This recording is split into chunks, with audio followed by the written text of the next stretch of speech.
In Houston, I'm John Herder. It's Tuesday, 11th day of April. Great as always to have you along, everybody. In a nutshell, From the Experts is a virtual networking opportunity flow accelerator, helping leaders across industries connect very quickly in a brief, moderated, interactive show format. Yeah, like a TED Talk with interaction. And if all goes well, your curiosity sparked, new ideas accelerate action, and you may have helped yourself or somebody else solve that problem, make the connection, reaching the opportunity faster. Networking has never been more important to your business. A quick thank you to our show sponsors, Endeavor Institute, Unique Ventures, Ecosystem 2030, and the Canon, and to each of you, our individual FTE members. Your support is vital to our continuing this important work together. Folks, help me welcome guest expert Santiago Canal. A hydrogen pricing analyst with S&P Global Commodity Insights, Santiago has a background in environmental geoscience, hydrology, and natural systems. He's also a Texas A&M Research Scholar graduate. Out of university and transitioning into the energy markets, Santiago realized that economics and finance were core and vital to helping this world decarbonize, and a great place for him to make an impact. Welcome, Santiago. We have a diverse group of people for you here today, but everybody is interested in connecting and learning more about the development of this low carbon hydrogen and ammonia markets. Really grateful to have you. Yeah, share and connect some of the dots on this important topic for us today. Thanks, John. Thanks for hosting this FTE, and for everyone joining. It's a great opportunity to tell you guys a little bit more about what Commodity Insights does, but also brainstorm and have a conversation about, as the title says, the pricing model and the price structure of both green ammonia and blue ammonia, right? So as an introduction, we are Commodity Insights, as provider of energy and commodities information and a source benchmark for price assessments in the physical commodity markets. You can think in terms of natural gas, agriculture, dated Brent oil, but now that we're transitioning into low carbon fuels like carbon credits, hydrogen, and ammonia, we also have to be strategic. And as a price reporting agency, we want to be part of this development of the low carbon ammonia hydrogen market. So I will share a little bit about more how we currently approach the pricing structure of this market, the tools that Commodity Insights brings to the table, and tell you more about the market conditions and the major challenges that I'm hearing from market participants. And hopefully we can get some feedback and get the ball rolling in a discussion. So I came back this week from Hydrogen Market America's conference in San Diego. Long name for it. Very long. But also last month was CERA Week and WPC, World Petrochemical Conference in Houston. And the main challenges that I took from the conferences in the low carbon ammonia and hydrogen space was the pricing of low carbon commodities. How do you price green, blue compared to the incumbent dirty commodity, right? And in terms of the pricing, its relationship to it. And then the second thing, more on the project development side, because Joffrey and the people who joined here at the beginning were talking about that, is the bankability of these projects. How do you get to FID, the path to financing these projects and getting to FID? Do you get an offtake before that, or do you get a subsidy? And the key thing is the time frame of that. How will the time frame impact your cost and eventually the price? And the third thing, circling to price, which is also the second thing, honestly, is what will the price be at the end, and its relationship to the current market and the financial structure in your offtake or within your time frame of your levelized cost, when you will depreciate that asset, et cetera, and so on, right? So as I've mentioned, Commodity Insights, what we pride ourselves in doing is giving market information so that the market can develop in the form of pricing, and also bringing transparency to the market so that market participants can act with conviction, and so on, so on. So I'm just going to give a short explanation of hydrogen and ammonia. for the people who aren't familiar with it. So for hydrogen, it's mostly or all exclusively used in redundant for oil refinery or crude oil refinery for the desulfurization process, and also for ammonia synthesis and the chemical production. And then second, ammonia is usually used for fertilizers or downstream products like urea, also fertilizers, UAN, or for petrochemicals. And you could classify this as the Haber-Bosch process, as we learned it in school. But the main question is, why are we even talking about these two commodities? I would label them as commodities because they're traded. In the energy transition, why are we talking about them in the energy transition? And the reason is that hydrogen, we believe that hydrogen has the potential as a low carbon fuel and energy carrier from places where renewable capacity is very high to regions where renewable capacity is low, or it's cost competitive, where there's an arbitrage for that. And we forecast that from 2020 to 2050, we believe that there will be a 3x increase. So from current hydrogen production of 72 million to 2050, we believe it's going to be growth to 72 million to 251 million metric tons. So that's 3x. That's for hydrogen production. And then for ammonia, obviously, ammonia demand will continue to grow as the population increases, but we see that ammonia will grow as an energy carrier for hydrogen exports, because ammonia, NH3, and its chemical formula contains hydrogen. Therefore, it could be used as an energy carrier. And I'll talk a little bit more about that as the conversation evolves, right? So for pricing, given there's limited spot market for ammonia, roughly of the 110, 120 million metric tons of ammonia produced, there's only 10 to 15% for the spot market. And then for hydrogen, it's mostly contractual. The tools that we bring to the market to help them project developers understand and manage the risk is, since 2019, Commodity Insights published hydrogen cost of production. And what we did was, if you can imagine a map of the US, I mean, we have this in globally, but for the US speaking, we did a cost of production for hydrogen all across the US and in the major hubs. And you could see geographically where it was most cost competitive to produce hydrogen based on your feedstock. That was one. And then the second thing is temporally, based on the time, based on the fluctuation of your feedstock, you could see when it was more cost effective to produce that hydrogen, right? So that was done in 2019. We had assumptions for CapEx, OpEx in the lifetime of the plant. And that was reflective of what we were seeing in the market for the major hydrogen producers to have their those assumptions. And then on ammonia, we did something similar, even though there's a conventional ammonia market and we have a spot price for that. Like I said, 10% of the global supply is for the spot market. So we do have spot indications and there's a spot market, we cover it. But then for the blue ammonia and then the green ammonia, if you don't know what those are, I'll just briefly explain them. Conventional ammonia is used as feedstock, natural gas, through a process called steam methane reforming. Blue ammonia, same process, except it uses CCS, carbon capture and storage. In the US Gulf Coast, we see roughly 90% capture rate. So that's the color of blue. And then green is ammonia produced using green hydrogen or hydrogen produced using renewable energy. And it splits H2O, hydrogen, and you get the H2O, you get the hydrogen, and you use that to produce ammonia. So we did a blue ammonia assessment to the US Gulf Coast so that project developers can see where the price could be at or will be at, most likely. And it's done so that we can get the ball rolling, bringing that transparency to the market and understanding it. And then on the green ammonia side, we also have an assessment on that based on the trade flows where we see ammonia going to be exported. So those are the tools that we bring to the table. And obviously, I'm more than open to speaking about other tools that I'm missing, hence the conversation, right? So painting the big picture here is we have the drivers for decarbonization.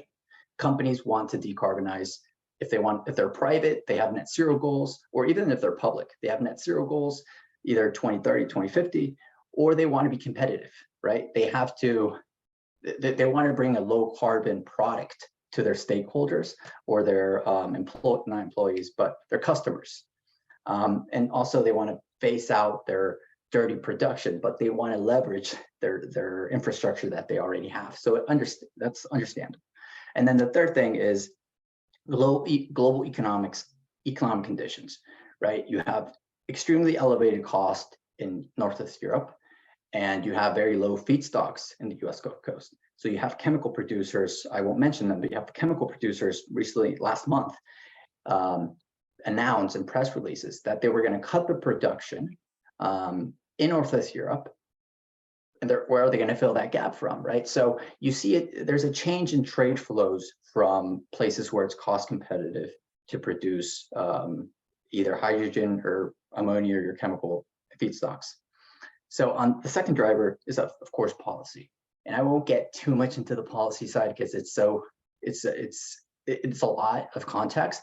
However, I am going to mention the big ones, and then in the questions if they come up, I have my notes here of the context of it. So the first one is obviously the Inflation Reduction Act for the US. Excuse me. That's the first one that you have to mention. And what that is, it includes a production tax credit that could put hydrogen at a negative, meaning a producer could make a lot of money from it. There are some things that you have to qualify for. And then within the Inflation Reduction Act, there's also carbon credit for ammonia producers that are looking to sequester a portion of that carbon. The second policy for the US is the bipartisan infrastructure law. I won't go into it. The third one is the hydrogen hub funding, which was most of the hubs applied yesterday, if you did not see in the news. And then for Northwest Europe, it's the carbon border adjustment mechanism. I also won't mention too much of it, but it's extremely important for people or for producers that are going to export into Europe. And then the third one is the EU repower strategy. And it wasn't very important for the ammonia market until they published their delegated act on renewable hydrogen, basically being a step ahead of the US on classifying what is it, the rule for the clean hydrogen production. So that is really important for the global hydrogen and ammonia space. And then there's other guiding posts like the H2 Global Auction Scheme, which basically places a price on green ammonia. It's a $1,282 a metric ton. That's the cap. It does not mean you're going to get to it. Current ammonia in the US Gulf Coast is roughly like $400 per metric ton. So you can see that spread, that premium. But of course, that's just a cap. So putting more metrics to this discussion, we track a lot of projects, and we have, according to our estimates, there's more than 160 low carbon ammonia production projects that have been announced, roughly a volume of 120 million tons per year. So that's double the ammonia production that's current right now. We do not expect all of them to be operational and to meet FID in 5 to 10 years, but those are the ones that have been announced. And then of those 160 projects, low carbon projects, 130 are green ammonia, roughly 90 million metric tons. And then 30 projects are blue ammonia, which is roughly 29 million metric tons. So like I said, that's data from November 22. So it's a little bit old from last year. However, we believe that not all these projects will meet FID and put product in the market. So there's a lot of projects on the table.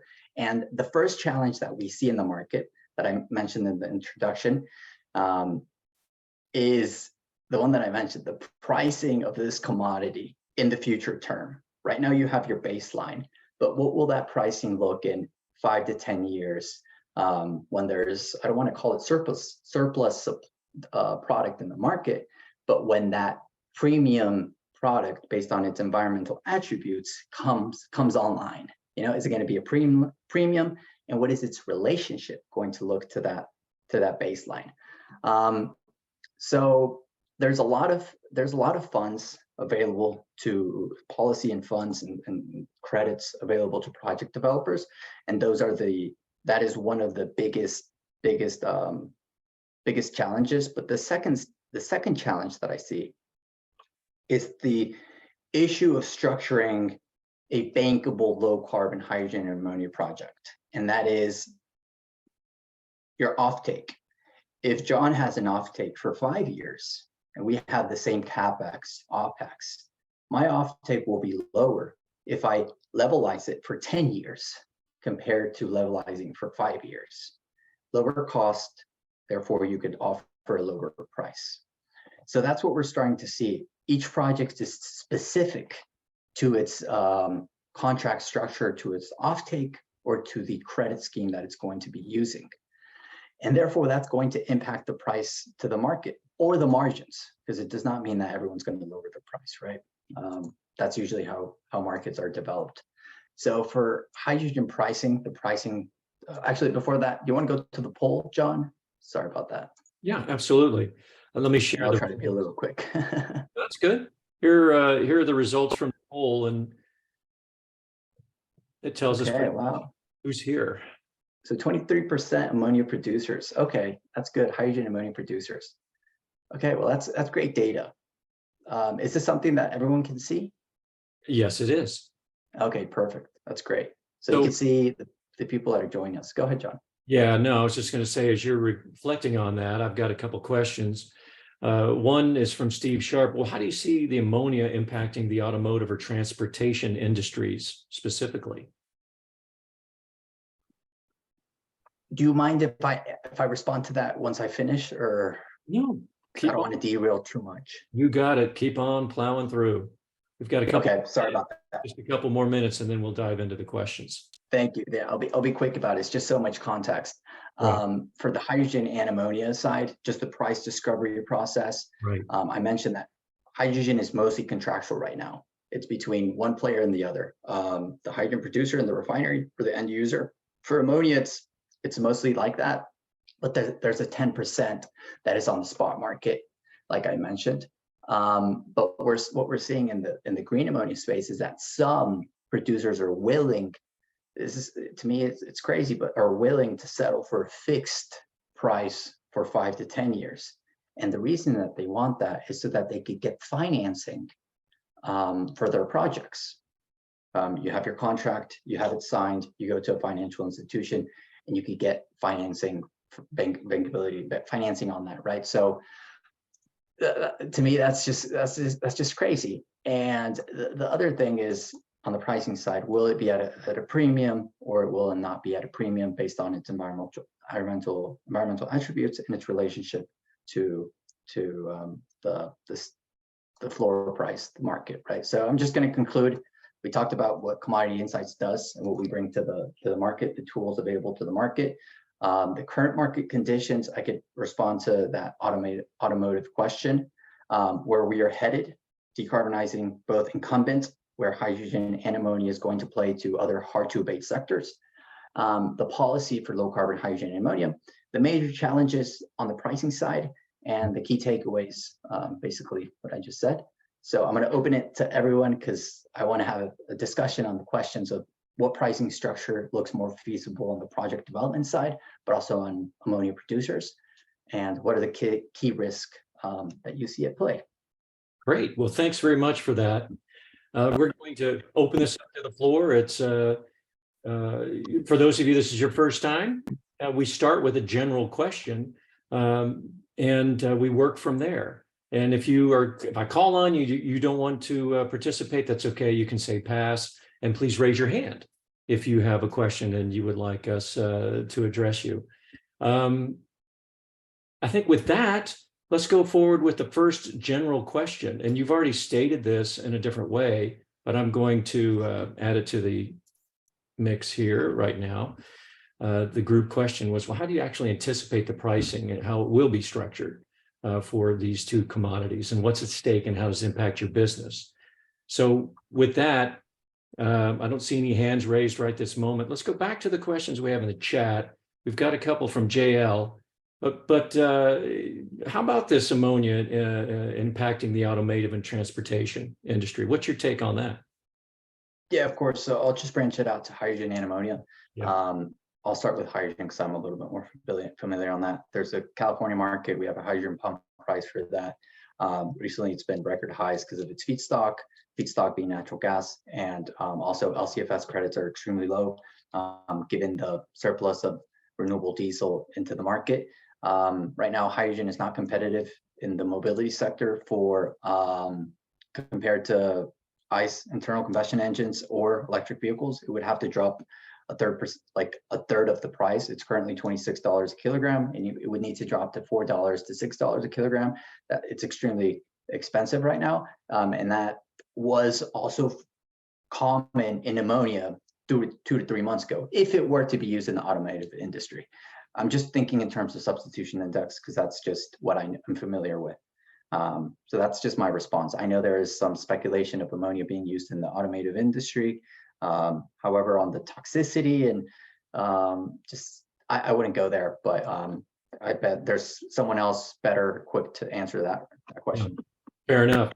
So Sanjay Panda, would you just share your question real quick?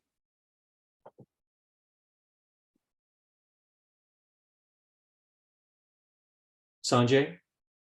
Yeah. Hi. Sorry. My question is, in terms of the pricing of ammonia or hydrogen, how is it? Is that in the market? Is it linked to the oil and gas indexes, or is it linked with the CO2 offsets with the guys, or is it a combination of both?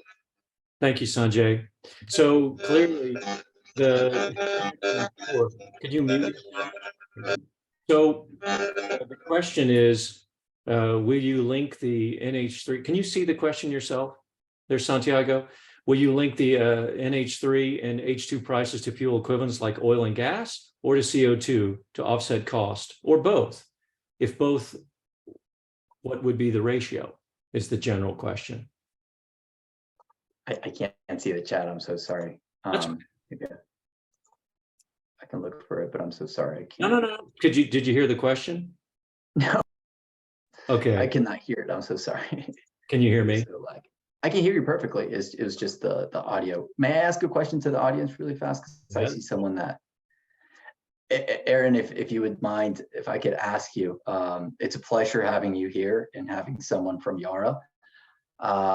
If you could provide any feedback on the conversation in terms of the pricing that you're seeing for this low carbon ammonia in relationship to the current market.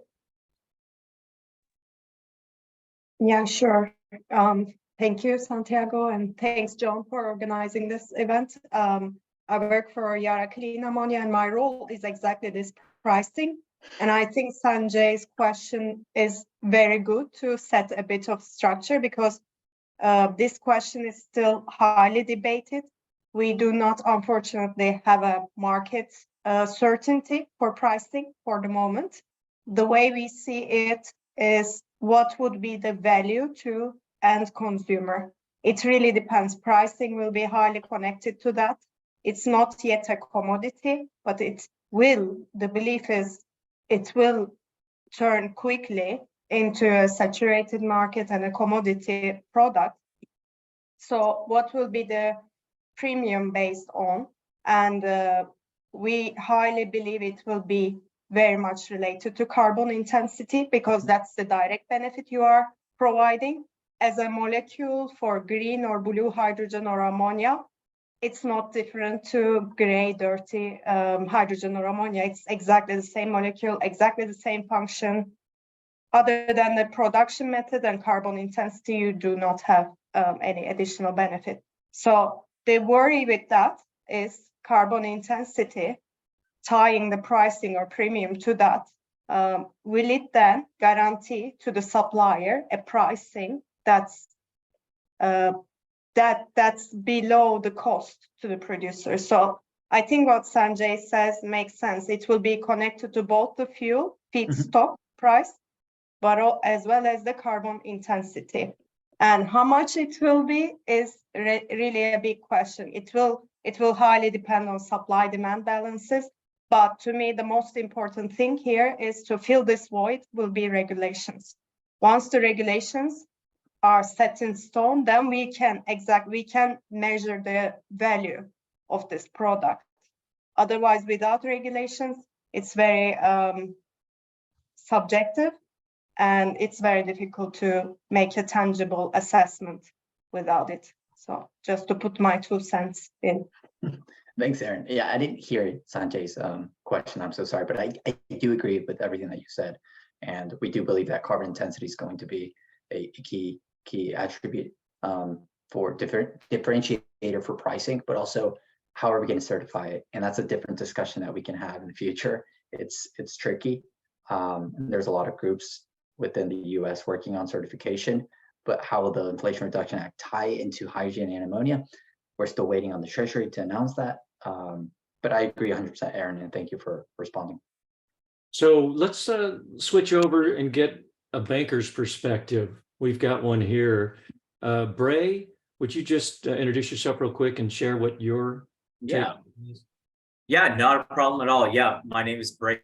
I currently work at SMBC in their energy division, so more on the corporate banking side. And so from my perspective, with any of these projects, and Santiago's actually heard me talk about this before, it's all about offtake agreements, because if you can find these offtake agreements where it becomes economically feasible for us to finance and ensure that we're getting our SOFR plus X amount basis points, where, I mean, everything kind of falls into place. And that's where the issue is that if you're not able to get some kind of green premium for these green ammonia projects, it just isn't as economically feasible when compared to blue ammonia or higher carbon intensive ammonia, because ammonia is still an H3 no matter which way you look at it.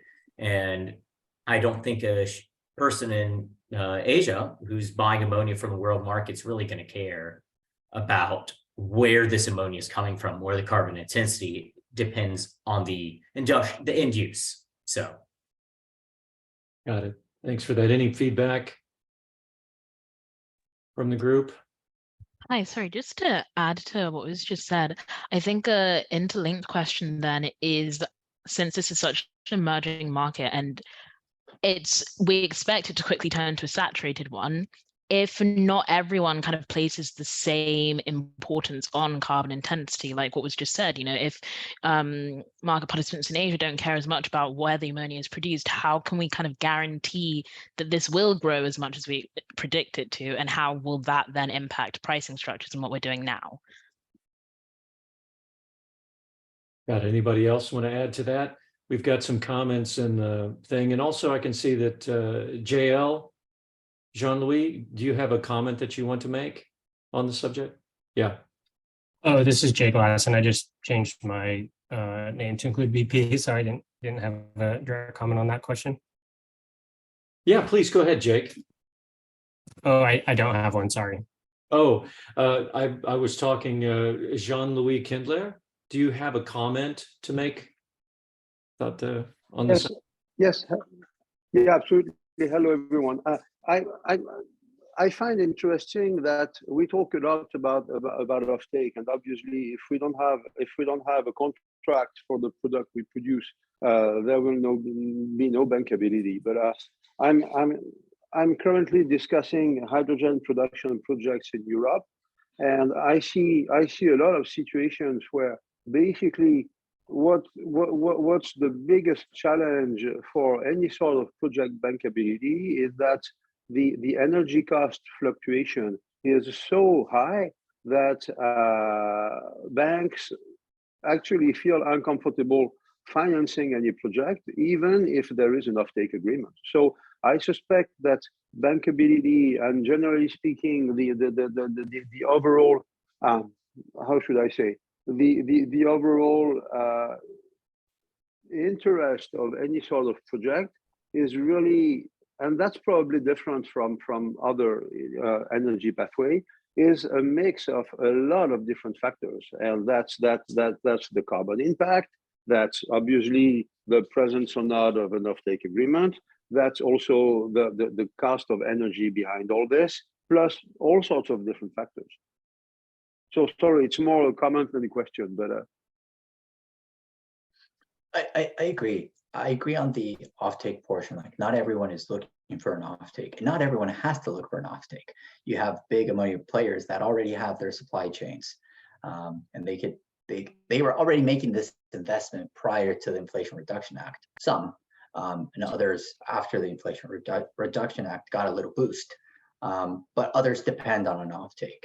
And I agree with what you said, JL, that the fluctuation in feedstocks. That's why I find it surprising that one would settle for a fixed price. And also, I am surprised that it would be the blue ammonia, mostly green ammonia would be separate to the price of there. I believe there needs to be a relationship between gray and green, because if not, there's going to be times like we saw 4 months ago where it's more cost effective, cost competitive to produce green if it were online.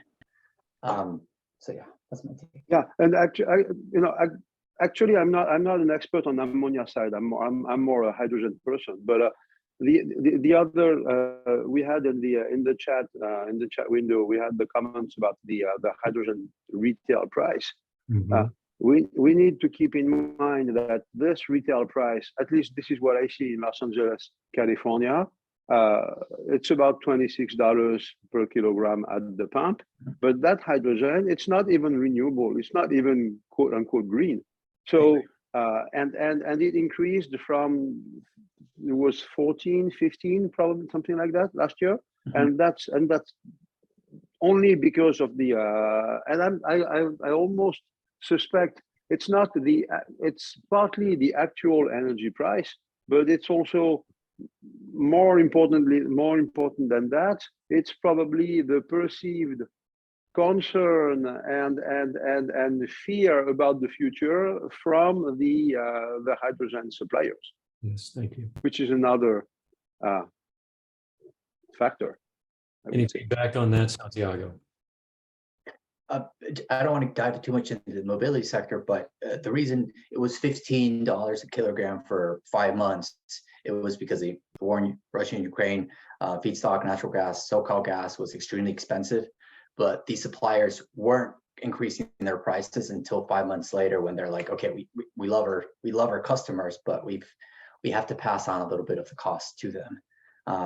And that happened in ammonia and happened in all other commodities. But in ammonia, pricing was taking some time to come down, but there was more margins being made from producers. So yeah, I that's my comment on it. Got it. Nick or Aaron, would you guys care to share the question that you put in the chat box with the group? Sure.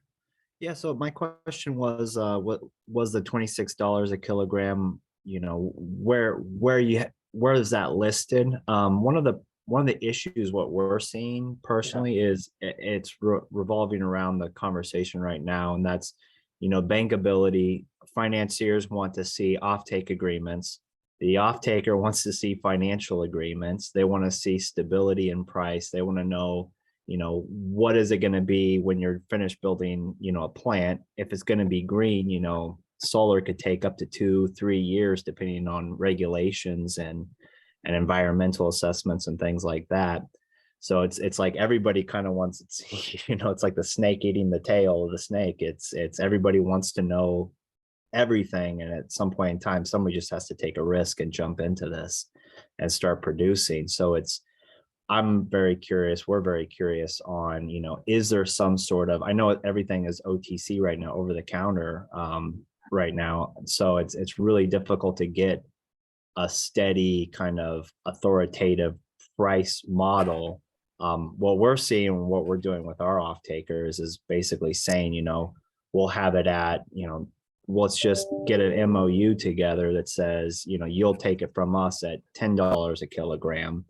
But that can fluctuate with market prices. But let's just get that in right now today, then take that to the banks and see what we could do from there. So the question would be, is there any kind of a collective authoritative like pricing structure that you guys are seeing? And thank you.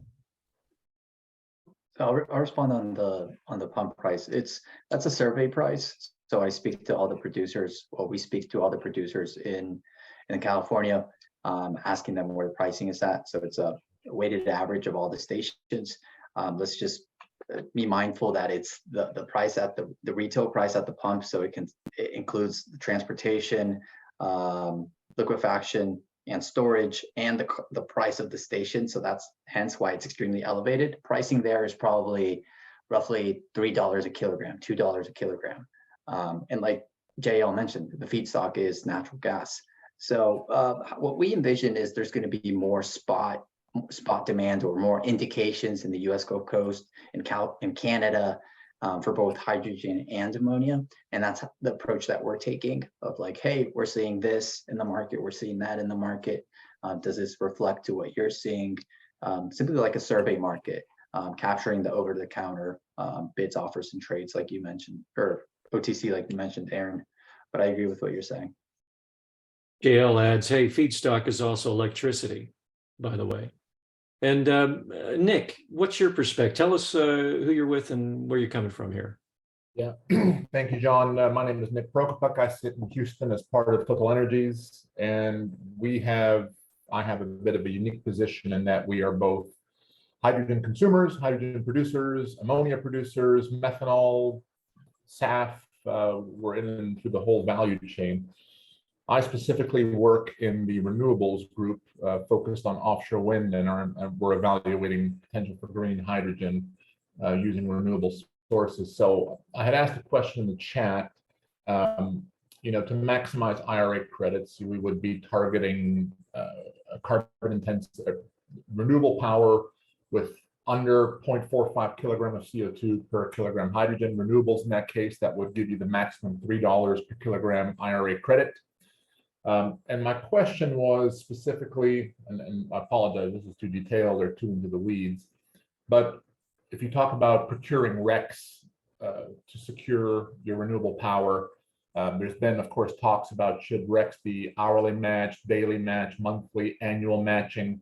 And I was just looking, Santiago, if you had a crystal ball or any insights, what the IRS is thinking. Are they leaning to perhaps what Europe is doing, right? Annual matching at first, followed then transferring, or at least I believe transferring to monthly matching on RECs, or decoupling matching altogether, which would be a very unique situation where you could theoretically procure RECs in the wind belt in Indiana and Ohio, and electrolyze in Mobile or in Mississippi on the Gulf Coast where the load centers are. So any insights you have on that?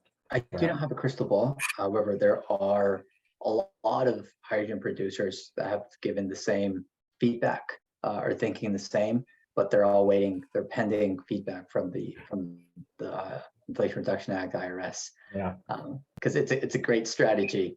I mean, it's great for some and not so great for others potentially, right? Depending on where you sit in that chain. Yeah. My question to you, Nick, is how would you certify that hydrogen produced with your renewables is indeed low carbon, or labeled as green, or has that carbon intensity? So very selfishly, as an offshore wind and renewables developer, I said you would need to have hourly matching of this electron made that molecule. Yeah. Although that's, again, me selfishly as a renewables guy. Total Energies as a whole, I'm sure, would not want me saying that at all, because we have, of course, larger objectives as a company for hydrogen production, specifically for methanol and e-methane products. That's for now, but for self-use, for self-decarbonization of our own refinery assets in Europe primarily. We today don't see yet a strong path to market in the United States for green hydrogen at utility scale at whatever 250,000 tons plus per year. We don't see that yet at least at price points that are tenable for green hydrogen, but I'm curious if others do see that.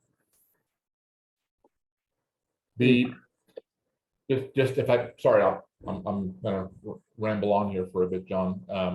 No, We see that specifically on the cost effectiveness of steam methane reformed blue hydrogen with carbon capture, because now with the 45Q credits, you have an additional way to valorize what was previously a penalty item there in the emissions, and the delta there between green hydrogen and this steam methane reformed hydrogen with carbon capture. let's give the floor an opportunity to respond to that. Or Santiago, do you have any thoughts on what Nick offered there? No, we can open it to the floor.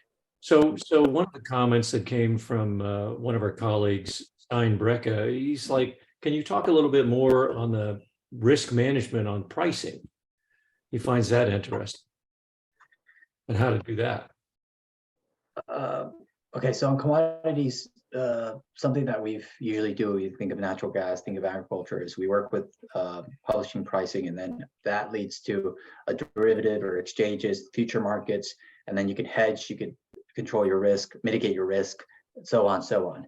Because we're early on in the hydrogen, low carbon hydrogen and ammonia space, the best options that we have, and it kind of adds to Aaron's point on when you're a project developer and you're trying to do a cost of production or a model to see your levelized cost, that price would look using your asset in, let's say, 2 to 3 years.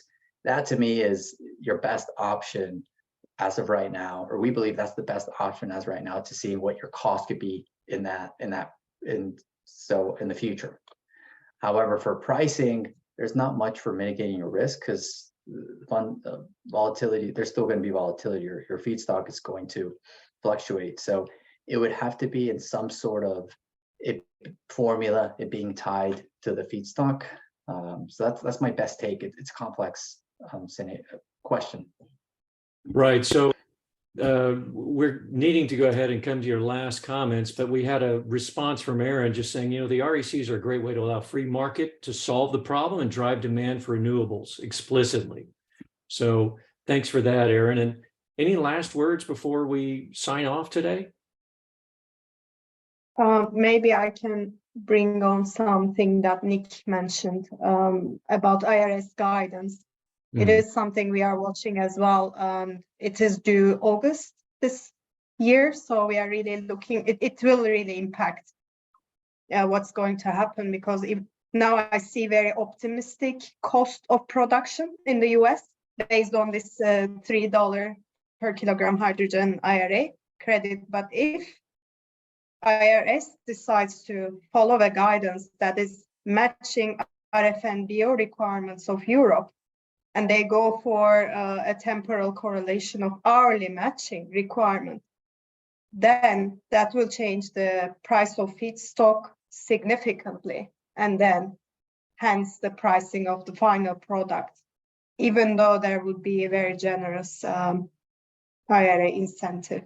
So that's just one thing I wanted to add. So we really, regulations are top number one to be able to discuss pricing, and this is completely a black box right now, unfortunately. I agree 100%. And thank you, Aaron. So thank you very much, Santiago. That'll be the last word. Thank you, Aaron. So how was the expert talk and discussion today? Please take a few minutes now and answer the FTE survey on the screen. It's really important to let us know. Today's post-show notes will hit your mailbox very soon. Post-show products like the attendee contact list, transcripts, summary, personal introductions, branding, and more are available through the FTE membership or single show purchase option. Hey, check out the membership plans and select the best one that's for you. 2 important announcements. Hewlett-Packard Enterprise, HPE, is partnering with FTE to launch a new thought leadership channel called Solving Problems with AI. It kicks off May 16th with guest expert Dale Brown, Global Head of Sales, AI Machine Learning with HPE. Following week, May 19th, FTE welcomes special guest Lorenzo Simonelli, CEO of Baker Hughes. Stay tuned and register when the details come out shortly. Next up on From the Experts, next Tuesday, the way companies buy and sell power is changing for good. Google Cloud Energy Transition leader Trinity Lloyd shares how they're breaking down the traditional barriers and silos to create smart, affordable, low carbon purchasing solutions. Don't miss that. May 2nd, Sirinor CEO co-founder Abhijit Inamdar leads the discussion on decarbonizing the aviation industry and why hydrogen is the right solution for that. With over 2,000 members, 20,000 followers, and 25 industries, the FT network is growing fast thanks to you. Please check out our library of expert content available to members on YouTube, Apple, and Spotify, and register for more shows like this one on our website at ft.network. Well, folks, we're out of time. Thanks once again, Santiago, and for all of you from the experts on the FTE show. Take care, everybody.